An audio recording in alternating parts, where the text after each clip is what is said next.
জয় হিন্দ বন্ধুরা, কালান defence practice একাডেমির পক্ষ থেকে সকল ভিউয়ারদের জানাই স্বাগতম। আজকে চলে এসেছি একটি নতুন রিক্রুটমেন্ট প্রসেস নিয়ে।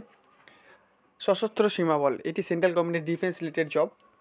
1522টি সিট নিয়ে এই রিক্রুটমেন্ট প্রসেসটি শুরু হতে চলেছে। 27 সেপ্টেম্বর লাস্ট ডেট ফর্মটি ফিল আপ করার। বন্ধুরা, খুব শীঘ্রই তোমরা ফর্মটি ফিল আপ করে এবং স্ক্রিনে দেওয়া অফিসিয়াল যে ওয়েবসাইট আছে সেখানে গিয়ে তোমরা ক্লিক করে দেখতে পারো। 1522টি কনস্টেবল সিট নিয়ে এই রিক্রুটমেন্ট প্রসেসটি শুরু হতে চলেছে। 27 সেপ্টেম্বর পর্যন্ত লাস্ট ডেট। বন্ধুরা, খুব শীঘ্রই তোমরা অফিসিয়াল ওয়েবসাইটে গিয়ে ক্লিক করে দেখতে পারো। এই পেপার কার্ডটি নেওয়া হচ্ছে কর্মক্ষেত্র থেকে। এটি 2রা সেপ্টেম্বরের পেপার কার্ড। 27 সেপ্টেম্বর পর্যন্ত লাস্ট ডেট। বন্ধুরা, খুব শীঘ্রই তোমরা অফিসিয়াল ওয়েবসাইটে গিয়ে তোমরা দেখতে পারো।